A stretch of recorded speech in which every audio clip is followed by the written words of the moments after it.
A Fort Worth police officer shot and killed a man police say would not put down a gun. Hello, everybody. I'm Heather Hayes. I'm Steve Eager. It's 9 o'clock. The shooting happened on Lancaster Avenue, west of Oakland Boulevard, in the Meadowbrook area of Fort Worth. Police say it began with a domestic call from a nearby home earlier this evening. The shooting happened in front of several businesses along Lancaster Avenue. Many officers still on that scene tonight, and so are family members of the man who was killed. Fox 4's Richard Ray is there as well with more. Richard. Good evening. Just in the last few minutes, guys, police have generally cleared the scene. I'm going to step out of the way and show you what's happening behind us. The necessary task of cleaning up after a shooting incident here. This all happened just before 5:30. Two Fort Worth police officers on their way to a domestic disturbance call at a home on Mount Vernon Avenue, a home they've been called dozens of times before. Not far from the home, very near where I'm standing here on East Lancaster, they encountered a 53-year-old male with a long gun, a man who refused to drop the weapon and instead raised it. One officer armed with a shotgun fired twice, killing the man, who police say has a long history of mental illness and contacts with police. Let me give you some statistics about the residents that we were called to.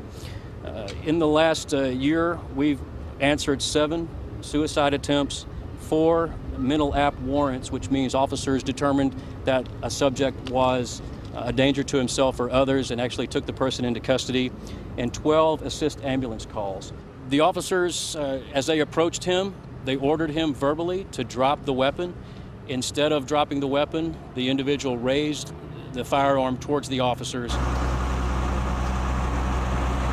The man was shot very near a silver sedan with a family inside. A mother and a child were hit by flying glass, taken to the hospital, we're told, with non-life-threatening injuries.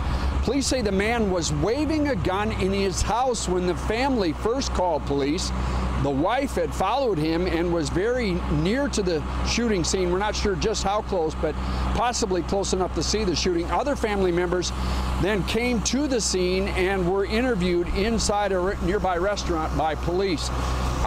As this man steps away, we're back live here. You can see the windshield of that small sedan. You can see that the left side of it, as we look at it, is blown out. Again, a woman and a child inside that were not seriously injured. We are told that the officer who fired his weapon did not have a body cam, but his partner did. And police are also asking if anybody's in the area, any citizen who has this incident on cell phone, got pictures or video of the incident. Police would like to hear about it. Steve and Heather? All right, Rich, I have a question. Fort Worth police have said they dealt with this man many times before. Do we know if on any of these previous dealings that he's had a weapon or anything like that?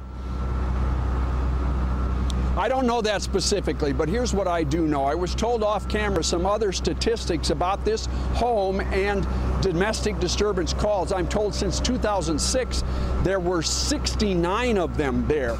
Now, what happened tonight, according to police, the story they're telling me is that the man was waving the gun around in the house. The wife asked a daughter to call police.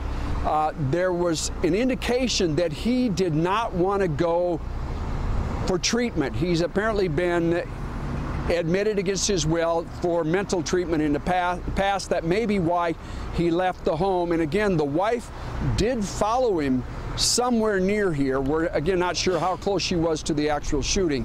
Whether or not he's had a weapon displayed in that before, Steve, I honestly can't tell you that for 100% certainty. Right. Richard Ray, appreciate it. Thank you.